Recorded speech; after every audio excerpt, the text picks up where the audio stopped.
Maintenant, il y a des experts qui réclament une aide d'urgence pour les disciples de la mission de l'Esprit Saint qui sortent du mouvement. Au cours des derniers mois, les demandes d'aide ont explosé chez InfoSect qui peine à répondre aux besoins. Et puis, Nouveau Info a aussi appris que la faction de la Valtrie, qui possède un permis du ministère de l'Éducation pour opérer son école privée, a pu l'an passé augmenter son offre d'enseignement au secondaire. Ça va bien? Oui, bonjour. Je m'appelle. Cette petite école de la Valtrie offre des services éducatifs depuis bientôt 10 ans. Mais ici, est-ce que vous enseignez que les planètes n'existent pas? Ben non, c'est écrit ça dans le livre du ministère, on prend tous les manuels du ministère. L'Académie de la Vallée du Roi a obtenu son permis pour le primaire en 2016.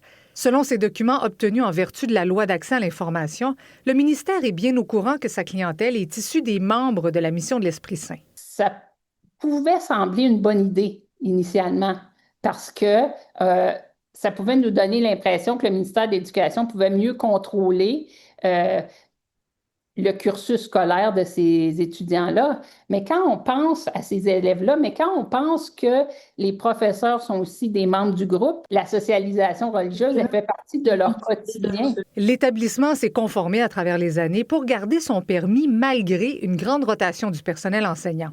Voyez ici le nombre d'élèves qui ne cesse d'augmenter. L'an passé, l'école a réussi à obtenir un nouveau permis, cette fois pour le secondaire. Ça fait plus d'1 an qu'il y a une urgence d'agir. Plusieurs experts s'inquiètent pour la socialisation de ces jeunes à qui on répète que le monde extérieur est Satan. En fait, c'est ma grande préoccupation. Ce qui se passe avec ces jeunes-là après leur sortie. En fait, ce sont des jeunes à qui on a transmis que la société était méchante, que la société était mauvaise, que la société est vouée à la perdition et que si quelqu'un tente d'intégrer cette société-là, ils ont un grand risque. Et le risque, c'est que toutes sortes de malheurs peuvent arriver à cette personne-là. Donc, pour moi, présentement, il n'y a aucune structure d'accueil pour ces jeunes-là. Depuis 1 an, les demandes d'aide chez InfoSect ont considérablement augmenté. Depuis la diffusion du documentaire, InfoSec a vu une augmentation dans les demandes de soutien, soit aux membres sortants et même aux intervenants. Donc, parce que plusieurs intervenants dans le réseau de la santé se sont vus mobilisés, appelés à intervenir, puis il n'y avait pas toujours les connaissances. Donc, vraiment, il y a un intérêt puis une préoccupation pour comment bien accompagner les membres sortants de la mission, qui sont relativement dépourvus à leur sortie, là. Des organismes comme Nouvelle Racine ou InfoSect ont des moyens plus que restreints pour répondre à la demande.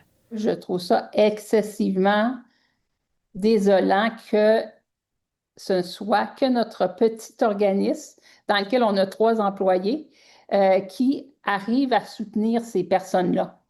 Puis on le fait à bout de bras là, parce qu'on n'a pas tant d'argent que ça. Là. Pour répondre à leurs besoins, on aurait besoin immédiatement d'un nouvel intervenant.